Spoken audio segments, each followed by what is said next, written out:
On the night of August 12, 1942, a radio message crackled through the humid air at Tulagi Harbor in the Solomon Islands. Japanese destroyers had been spotted moving southeast through the slot. Estimated arrival at Iron Bottom Sound. 0200 hours. Lieutenant Hugh Robinson, among the first PT boat commanders in the region, read the report carefully. For fragile wooden boats would be pitted against some of the most powerful destroyers in the Imperial Japanese Navy. What the Americans didn't yet realize was that these small, swift motor torpedo boats, only 77 feet long, were about to launch a campaign of relentless nocturnal harassment that would force Japan to radically change its supply operations in the Pacific. At that time, the Japanese dominated the night. Their destroyers, equipped with Type 93 long-lance torpedoes and highly trained in night combat, ran supply missions down the narrow passage known as the Slot to Guadalcanal with near impunity. These high-speed runs became known to the Americans as the Tokyo Express, and they were the lifeline for the 30,000 Japanese troops clinging to the island. By contrast, the Americans held control of the skies by day, thanks to aircraft from Henderson Field, but at night the Imperial Navy reigned supreme. Enter the PT boats, symbols of American innovation, speed, and improvisation.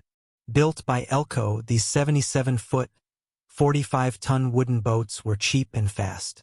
They carried 4 torpedo tubes and twin .50 caliber machine guns, but early versions lacked radar and were armed with unreliable Mark 8 torpedoes.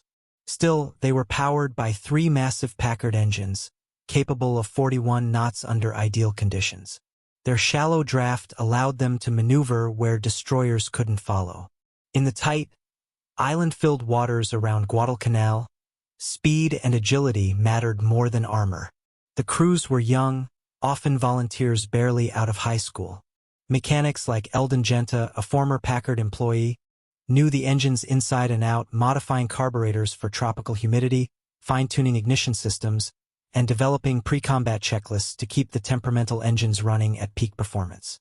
These men were mechanics, navigators, and warriors rolled into one. The PT boats first showed their teeth on the night of October 13, 1942. For boats idled near Savo Island in near-total silence, relying on eyesight and instinct, when they spotted a formation of Japanese destroyers, they launched their attack. Despite their courage, faulty torpedoes missed or bounced off hulls. None of the destroyers were sunk that night, but the PT boats disrupted the supply drop and forced the Japanese to scatter. It was a start, and a signal to Admiral Halsey that these boats deserved more support. As more boats arrived and new tactics were developed, PT boats began operating in groups of 3. One would fire torpedoes while the others created distractions with gunfire. They still missed more often than not, but their very presence forced Japanese ships to zigzag, speed up, and jettison supplies early. By late 1942, PT boats were patrolling nightly, wearing down the Tokyo Express not with brute force, but with persistent disruption.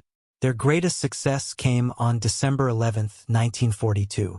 Admiral Tanaka, Japan's top destroyer commander, led a major supply run guarded by the new Teruzuki, a powerful Akizuki-class destroyer.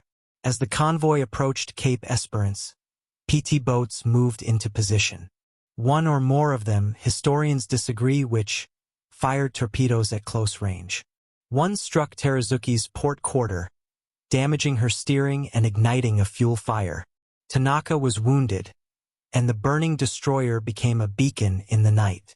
She eventually sank, the only major Japanese warship definitively destroyed by PT boats in the entire war.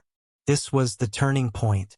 Though PT boats rarely sank ships, their cumulative effect, combined with air power and surface actions, made night operations increasingly dangerous.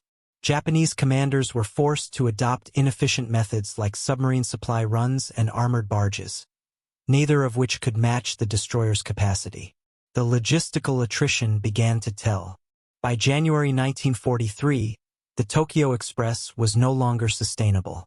The shift marked the beginning of the end for Japanese forces on Guadalcanal. The numbers tell part of the story. The U.S. produced 531 points boats during the war, each taking just 2 months to build and costing a fraction of a destroyer. Although 69 boats were lost, they trained over 1,000 officers and 10,000 enlisted men.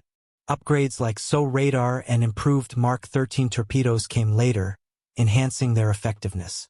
But it was never just about the technology. It was the people, young volunteers risking everything in open-decked plywood boats. Life aboard was brutal. No toilets, no kitchens, no bunks, just buckets, canned rations, and deck sleep. Tropical diseases affected 80% of crews, and casualty rates reached a staggering 33%. Yet morale remained high. The men knew they were part of something larger than themselves. Men like John F. Kennedy, whose heroic actions after PT-109 was struck by a Japanese destroyer, symbolized the bravery of these crews. In the end, the PT boat campaign, PTBO, revolutionized naval warfare. It proved that small, fast, lightly armed craft could challenge superior forces through mobility, surprise, and persistence. Though they only sank 1 destroyer and 1 submarine, they helped strangle Japan's logistical efforts and contributed to the eventual victory at Guadalcanal. The wreck of Teruzuki, discovered in 2024, lies beneath 800 feet of water in Iron Bottom Sound, a silent monument to the young men in wooden boats who dared to challenge steel giants. Their story is a testament to courage, ingenuity, and the power of integrated warfare. Even in defeat, they shaped the future of naval combat, proving that in war, strategy and cooperation often matter more than firepower